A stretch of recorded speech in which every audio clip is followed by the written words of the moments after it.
falar para vocês agora sobre mais uma técnica, mais uma possibilidade, que é o nanquim, tá? Então, antes de eu falar sobre o nanquim líquido, eu vou falar para vocês da caneta de nanquim, para depois a gente entender como que ela reage, como que é o traço dela para cada material, tá? Então, eu tenho aqui 3 canetas, tá? O que vai diferenciar muito é a ponta dela. Então, a gente tem um 03, um 05 e um 07, mas vocês também podem usar aquela caneta de ponta molhada, tá? É uma caneta, se eu não estou enganado, ela é laranja com a tampinha da cor da tinta, tá? Mas notem que se a gente for olhar, a ponta dela é uma pontinha chata e conforme o número vai definir o grau de finura da ponta, tá ok? Então, um 03, um 05 e um 07. Você vai conseguir números maiores e menores, mas são 3 básicas que eu utilizo, tá? Essas 3 funcionam nos 3 papéis. Eu vou colocar aqui mais uma vez o nosso vidro nessa gramatura menor, tá? Ela é uma caneta que, como eu vou usar nesse papel que ele tem, todos eles têm uma camada de cola, mas varia muito de um para o outro, é a quantidade dessa camada, então a tinta vai correr de forma diferente, tá? Quando eu trabalho com a caneta de nanquim, ela me permite um traço muito...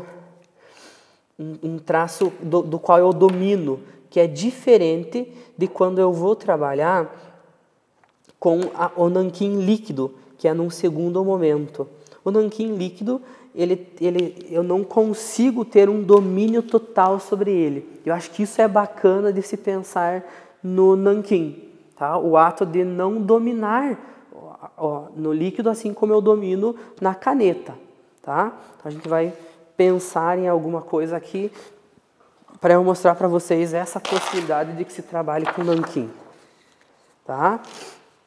Algumas pessoas gostam de desenhar com lápis de cor e depois passar traços de nanquim ou trabalhar com outros materiais e selar o desenho com nanquim, tá? Então, vamos pensar algo aqui com o nanquim.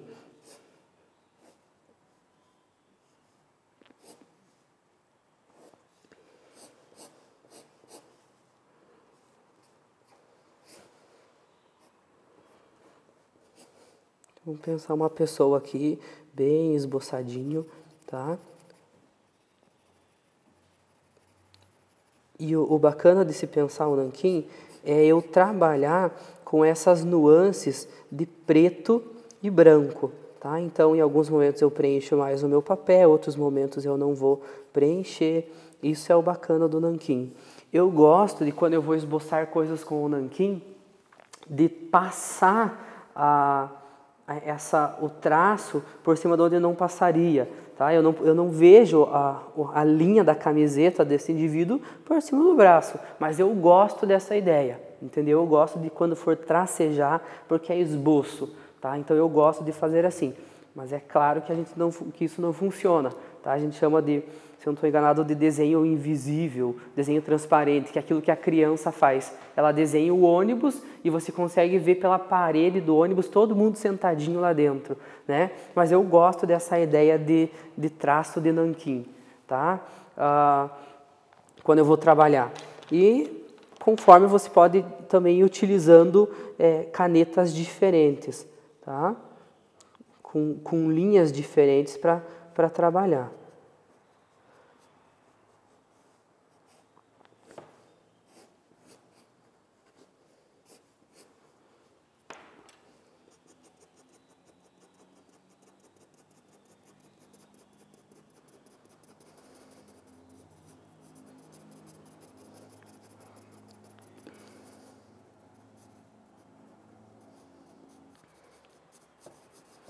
Então eu consigo traços diferentes e eu gosto muito da ideia de ser riscado aqui, porque a gente está falando de esboço, são croquis. Então eu fiz o meu croquis aqui, depois eu vou pensar, vou modelar ele com alguma massa, eu vou tentar fazer com argila ou alguma coisa assim. Então essa caneta nanquim me permite um traço muito firme. Notem que se eu quero preencher algo com preto, eu tenho que ficar repetindo essa minha passada para que eu consiga, porque ela é um traço único, tá ok? Mas eu acredito que ela nos dá boas possibilidades, principalmente quando se fala na questão que é do croquis, do esboço, do rascunhar algo para se trabalhar. Tá? Diferente disso, diferente das canetas, a gente tem o nanquim líquido. Tá? O nanquim líquido é bacana porque eu perco um pouco do controle dele. Tá? Então esse nanquim líquido a gente encontra na papelaria. A gente tem um nanquim que é pedra e eu vou conseguir, dentro dessa pedra, preparar esse nanquim com água e tudo mais. A gente consegue mesmo na papelaria, tá ok? Antes de eu falar do nanquim, eu quero explicar para vocês um pouquinho sobre os pincéis, tá? Então, as categorias de pincéis. A gente tem os pincéis redondos e os pincéis chatos. Tá? Para que serve cada um? Não tem muito uma regra, algumas orientações. A gente não tem uma regra que vai definir esse pincel é para isso ou esse pincel é para aquilo. Vai muito do jeito que você quer trabalhar. Tá? O que a gente tem aqui? A gente tem esses pincéis amarelos, que eles são mais conhecidos porque eles possuem uma cerda. Tá? Então essa parte aqui do pincel é a cerda do pincel. Ele é uma cerda sintética. Tá?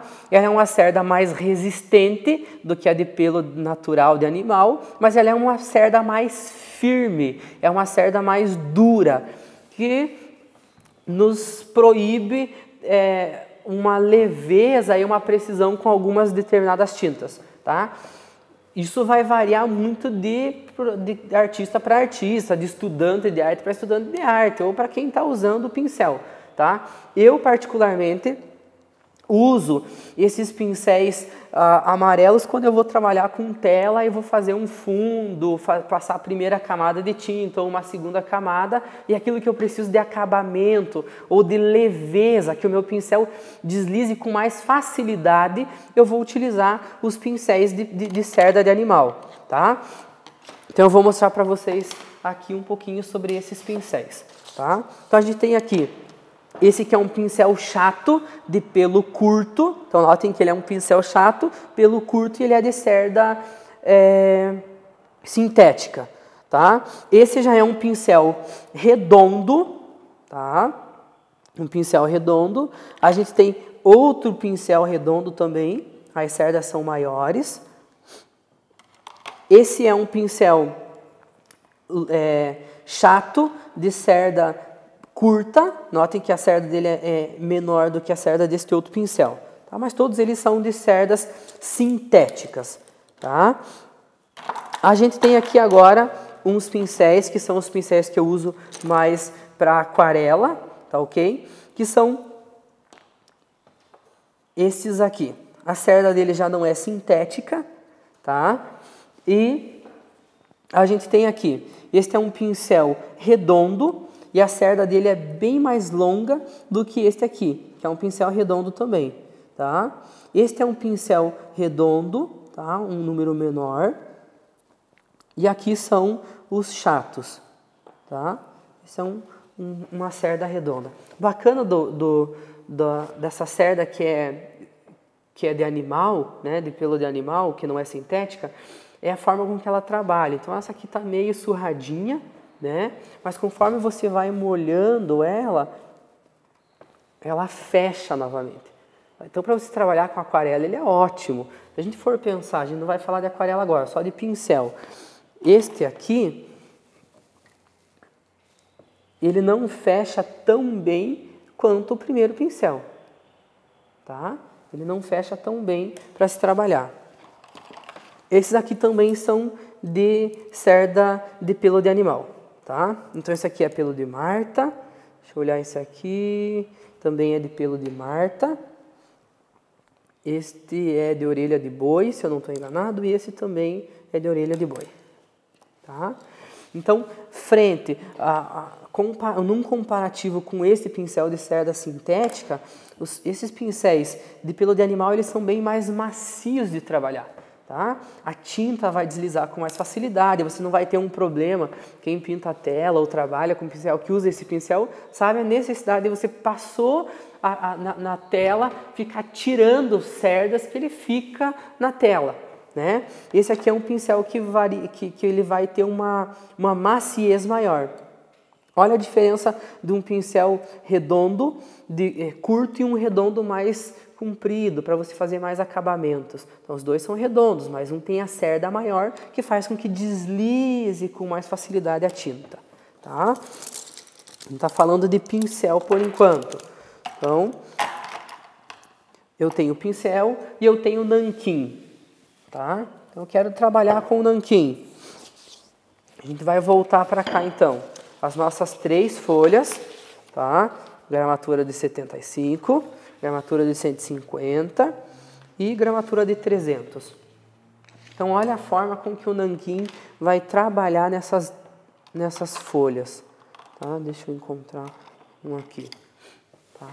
Diferente da caneta de nanquim, isso aqui eu não tenho tanto um controle dele. Ele é uma tinta muito líquida, que não me dá nuances de se trabalhar. Mas é uma tinta boa também, tá? De eu pensar. O pincel corre com muita facilidade, tá? Quando eu estou trabalhando com o nanquim.